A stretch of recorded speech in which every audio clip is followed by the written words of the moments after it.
అప్పుల బాధలు వెంటాడుతున్నాయా? అయితే 6 జేవిఆర్ వారి జాతిరత్నాలు ధరించండి. హాయ్, వెల్కమ్ టు మనం టీవీ. నేను మీ మనోజ్.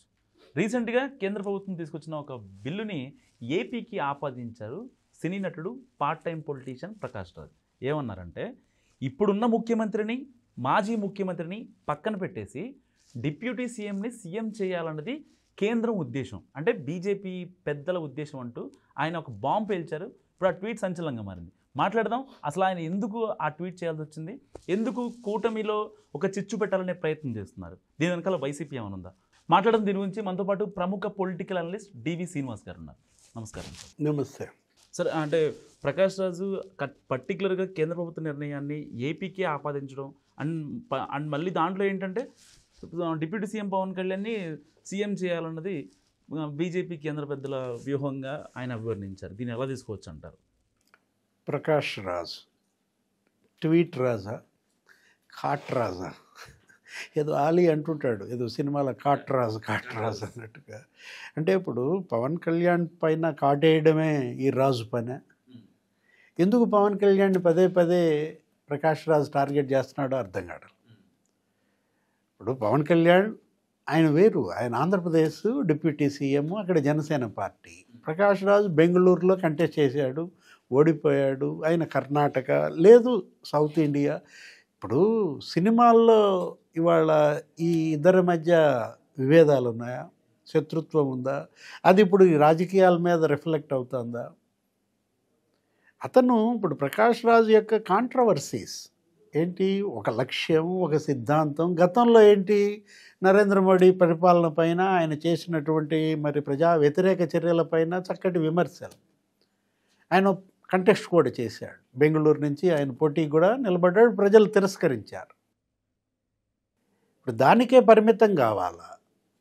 ఇప్పుడు జాతీయ రాజకీయాల్లో ఆయన బీజేపీకి విభేదించటం, వాళ్ళ యొక్క పాలసీలను విమర్శించటం, పోనీ అలా అని ఇండియా కూటమి వైపు వెళ్ళాడా, కాంగ్రెస్ పార్టీ సిద్ధాంతాలతో కలిసి నడుస్తున్నాడా, రాహుల్ గాంధీతో సాన్నిహిత్యంగా ఉంటున్నాడా? అది లేదు.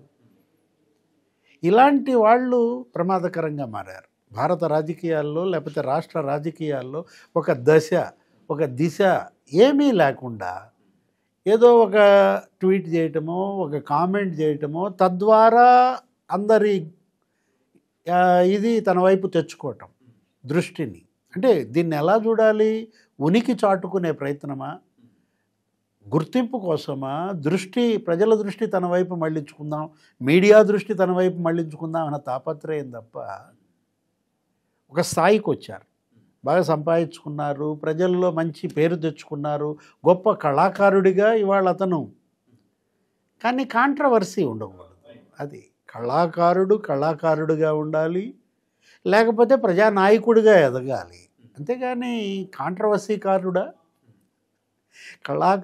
కాంట్రవర్సీకారుడా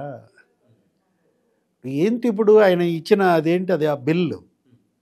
సరే, దానిలోకి వెళ్దాం, సబ్జెక్టులోకి వెళ్తే 30 రోజులు జైలుకి వెళ్తే మరి పదవి నుంచి వైదొలగాల. 31వ రోజు అది పదవి పోయేటట్టుగా ఒక బిల్లు ప్రవేశపెట్టింది ఈ ప్రభుత్వం. దానికి ఎందుకు యాగీ చేస్తున్నారు? దాన్ని ఎందుకు అసలు మూకుమ్మడిగా ప్రతిపక్షం వ్యతిరేకిస్తుంది అర్థం కావట్లేదు. ఇప్పుడు ఇదేమన్నా కేవలం బీజేపీ వాళ్ళకే వర్తించే బిల్లా? కాదు కదా, అందరికీ. ఇప్పుడు రేపొద్దున మీరు ప్రధానమంత్రి అవుతారు, రాహుల్ గాంధీ ప్రధాని అవుతారు, శిక్ష వాళ్ళకు పడుద్ది, తప్పేముంది? ఇది కేవలం కాంగ్రెస్ నాయకులకి, లేకపోతే ప్రతిపక్షాల అధికారంలో ఉన్న ముఖ్యమంత్రులు, మంత్రులు వాళ్ళ కోసం ఉద్దేశించిన బిల్లు కాదు కదా. ఇప్పటి అధికార పక్షం భవిష్యత్తులో ప్రతిపక్షం అవుద్ది, ఇప్పటి ప్రతిపక్షం భవిష్యత్తులో బిల్లును బిల్లుగా చూడాలి, చట్టాన్ని చట్టంగా అప్లై చేయాలి. మారిపోయింది భారతదేశంలో, ఈ రాష్ట్రాల్లో, ఆంధ్రప్రదేశ్లో ఎలా మారిందంటే చట్టం అంటే అధికార పార్టీకి చుట్టం, ప్రతిపక్షాన్ని అణిచేయటం కోసమే చట్టం అనేటటువంటి ఒక దుష్ట సాంప్రదాయాలు ఎప్పుడైతే వచ్చాయో అప్పుడే ఈ విధమైనటువంటి రచ్చ అవుతుంది. ఇప్పుడు మనం తీసుకున్నట్లయితే ఆ బిల్లులో ఇప్పుడు ప్రధాని మోడీ ఒక మాట అన్నారు. ఏమంటాడు ఆయన? 50 గంటలు జైల్లో ఉంటే ప్రభుత్వ ఉద్యోగి ఆయన ఉద్యోగం పోతుంది. గవర్నమెంట్ ఎంప్లాయ్ 50 గంటలు కనుక జైల్లో ఉన్నాడు అనుకో, అవినీతి కేసుల్లో కానీ వేరే కేసుల్లో కానీ, అతని ఉద్యోగం పోతోంది. ప్రభుత్వ ఉద్యోగికి ఆ విధమైన కఠిన నిబంధన ఉన్నప్పుడు మరి వీళ్ళు పబ్లిక్ సర్వెంట్సే కదా, వాళ్ళు పబ్లిక్ సర్వెంట్సే, ఈ ఎలక్టెడ్ రిప్రజెంటేటివ్స్ కూడా పబ్లిక్ సర్వెంట్సే, వీళ్ళకు కూడా వర్తిస్తోంది ప్రజా ప్రాతినిధ్య చట్టం.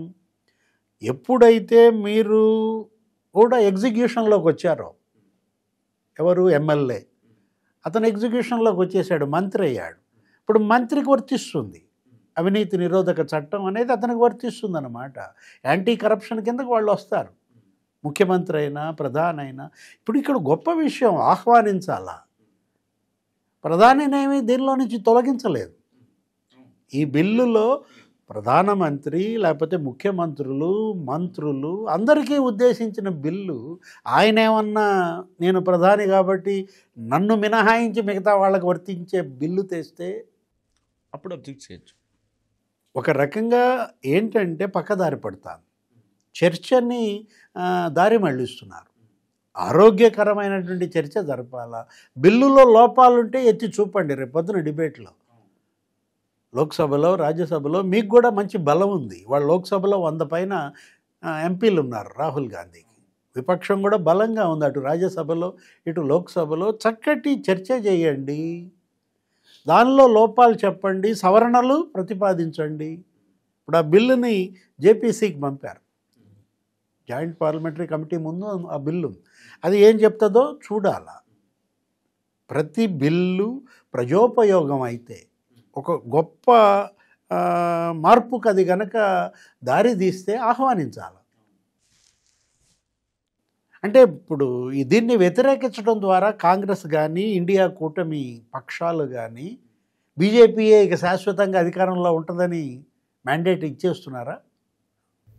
సరే, ఇక్కడ ప్రకాష్ రాజ్ చేసిన ట్వీట్లో అంటే కొంచెం దాన్ని ఇన్డెప్త్గా దాన్ని స్టడీ చేస్తే, మాజీ సీఎం ఇప్పుడున్న సీఎంని పక్కన పెట్టాలి, డిప్యూటీ సీఎంని సీఎం చేయాలనేది ఆయన వర్షన్. ఓకే, అంటే ఇప్పుడు మళ్ళీ సీఎం మీద ఇప్పుడున్న సీఎం మీద ఏదన్నా పాత కేసులతోటి ఆయన జైల్లో పెట్టాలనేదా ఆయన ఉద్దేశం? నాకు అర్థం కాలేదు. ఏదో ఏంటంటే కోడిగుడ్డు మీద ఈకలు పీకటం. ఇప్పుడు ఆంధ్రప్రదేశ్ అనేది ఒక తోక, విస్తృత భారతదేశంలో ఆంధ్రప్రదేశ్కి ఎంతమంది ఎంపీలు ఉన్నారు, ఎంత రాష్ట్రం అది?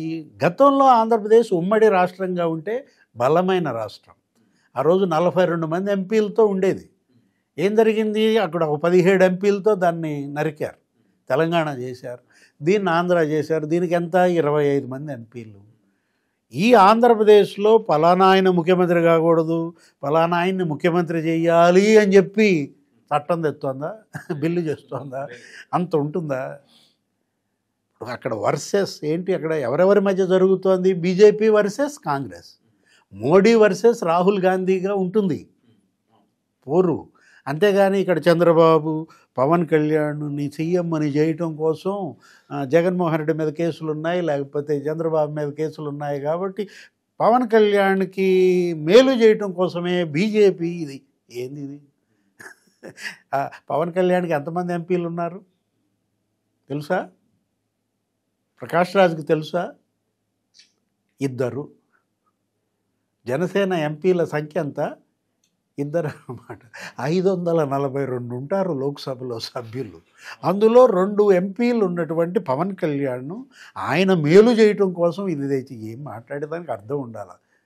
ఫూలిష్నెస్కి కూడా పరాకాష్ట. ఇది ఫూలిష్నెస్ కూడా కాదు, ఇది ఒక అక్కస్ మనకు కనపడుతుంది. ఎందుకో గిల్లటం అన్నమాట. బాగా ఏదో అంటారు చూసారుగా, ఏదో సినిమాలో కూడా ప్రకాష్ రాజ్ ఏంటది గిల్లించుకుంటే ఏదో డైలాగ్ ఏంటి, గిల్లితే గిల్లించుకోవాలంటాడు. అంటే ఇప్పుడు ప్రకాష్ రాజ్ గిల్లితే పవన్ కళ్యాణ్ గిల్లించుకోవాలా? పవన్ కళ్యాణ్ గిల్లితే చాలా ఇబ్బందిగా ఉంటుంది, అది తెలుసుకోవాలి ప్రకాష్ రాజ్. సార్, ఫైనల్గా ఒకటి చెప్పండి, ఈ పార్ట్ టైం పొలిటీషియన్ ప్రకాష్ రాజ్ని అంటే ఈయన ట్వీట్లకే పరిమితం అవుతూ ఉంటారు, ఎప్పుడు బీజేపీ నిర్ణయాలు కావచ్చు, ఏపీలో కూటమి నిర్ణయాలు కావచ్చు వ్యతిరేకిస్తూ ఉంటారు. సో ఇలాంటి ధోరణి ఎంతవరకు కరెక్ట్ అంటారు? దీని వెనకాల ఎవరన్నా వైసీపీ అస్త్రం ఉందనుకోవచ్చు. అంటే ప్రకాష్ రాజ్ మీద నీకేదో పర్సనల్ ఇంట్రెస్ట్ ఉంది.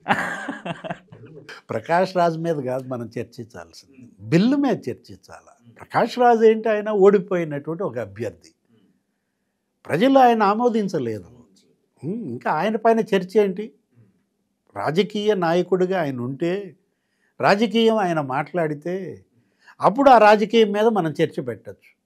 ఇప్పుడు ఆయన ఏదో ఖాళీగా ఉన్నట్టున్నాడు, సినిమాలు కూడా లేవేమో, కాబట్టి ఏదో ఒక ట్వీట్ వేస్తే పోలా, కాసేపు కొట్టు చేస్తారు వాళ్ళు అన్నట్టుగా వదిలినట్టున్నారు. మనం కొట్టుకోవద్దు. ఎందుకంటే దీనివల్ల, ఈ ట్వీట్ వల్ల, ప్రకాష్ రాజ్ వ్యాఖ్యల వల్ల అటు ఆ రాష్ట్రానికి కానీ ఇటు ఈ దేశానికి కానీ ఏమీ లేదు. ప్రజలెవ్వరూ దానిపైన అటెన్షన్ లేదనమాట. లేని అటెన్షన్ తను కోరుకుంటున్నాడు ప్రకాష్ రాజ్. మనం ఇవ్వాల్సిన అవసరం ఏమి? సో ఇది శ్రీనివాస్ గారి అనాలిసిస్. చూస్తూనే ఉండండి మనం టీవీ.